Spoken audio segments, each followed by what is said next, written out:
Shabbat Shalom. Thank you for joining me for another week.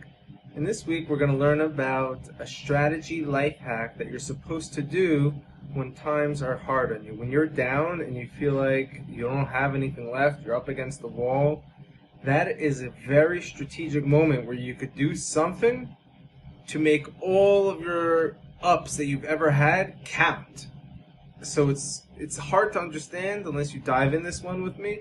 But just know that when it gets hard for you, when you're hit your low, and when you don't know what to do, when you have nothing left, that's a very strategic moment for you. Let's jump right in and we'll figure out what I am talking about. Shabbat Shalom. Parshat Shoftim, memory of my father, Shimshon ben Shalom, Deuteronomy 16:20.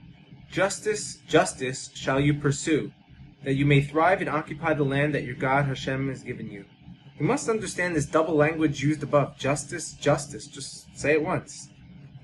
Furthermore, what's being implied here by the language pursue? Like pursue justice? It should say justice you shall do. Like do it. Don't pursue it, do it. Lastly, we can examine the below verse in Proverbs. He who chases after good and kind deeds finds life, success, and honor. What is this language chasing after? It should say he who does good and kind deeds. And also, what does it mean he finds life? It should say he will be given life or rewarded with life, success and honor. So all these weird wording in these verses, we're going to see behind the scenes what's going on over here. It's possible to say that if Hashem gives a person abundance and wealth, as well grants him the knowledge what this person should be doing with the money, then why does this person deserve reward? It's really other people's money in his hands, as Hashem only gave it to him, this wealth, in order to give charity to others. However, Hashem desires kindness and also wants the wealthy and the givers of charity to receive reward. As the goal of this world is to bring pleasure to Hashem, as the nature of goodness is to share that goodness with others. And therefore, one gets tested and finds himself in a tight financial situation. No matter what, the wealthy guy, the poor guy, it's going to get tight for you at one point in your life.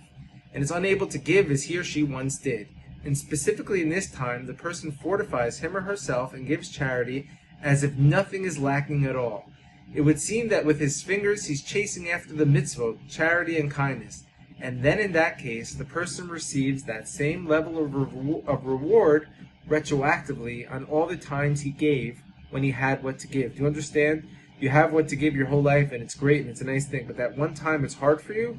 When you do give that time, it retroactively takes all the other times you gave and elevates it. It's like, what?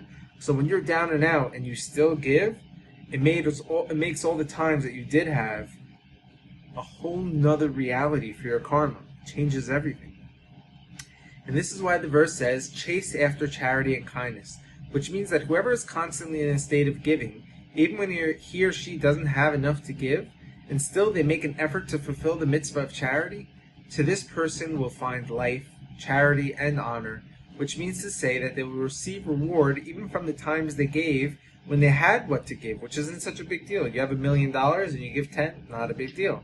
But that 10 will then one day count for you as if you had nothing later on in your life when you give, when you do have nothing. So it elevates all the things that we did that weren't a big deal. It makes it a big deal. And this explains well the language above of finding these matters instead of being given to them.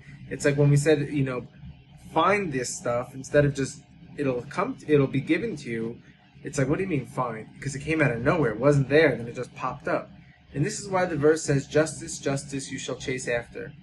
The first one is for the times when you gave, when you had what to give, and the other one is when you make effort to give when you don't have what to give. That you shall give whether you are in a time of abundance or lacking. And at that point, you activate the end of the verse, so you shall live and inherit the land, which we see as a language of inheritance, which is something that arrives to a person without effort. What does it mean, inherit? You didn't earn this inheritance, someone else did. It just comes to you. Rather, it comes direct to him or her from what his or her parents left to them.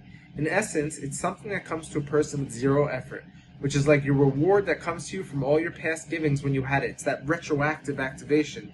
You did all this goodness, but you didn't get the super goodness out of it because it wasn't such a big deal for you. You do it now when it is hard for you, then all of a sudden it's like an inheritance. You activate a bounty of karma. That's why it's super strategic to take advantage of your low moments when you have nothing or when life's hard for you.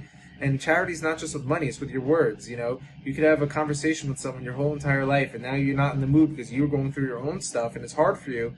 that's exactly when you have to give to others. And it makes all those times it wasn't hard for you as if it was hard for you, which is a higher level of karma, which is like your reward that comes from all your past givings when you had it.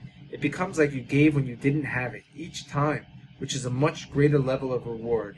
So just to micro-reflect here for a second, for whoever out there has any hardships or when life gets hard for them, strike, take advantage. Use that as an opportunity to level up, break your nature, give, share, and then the whole entire reality will change. I've seen it happen with myself, with other people.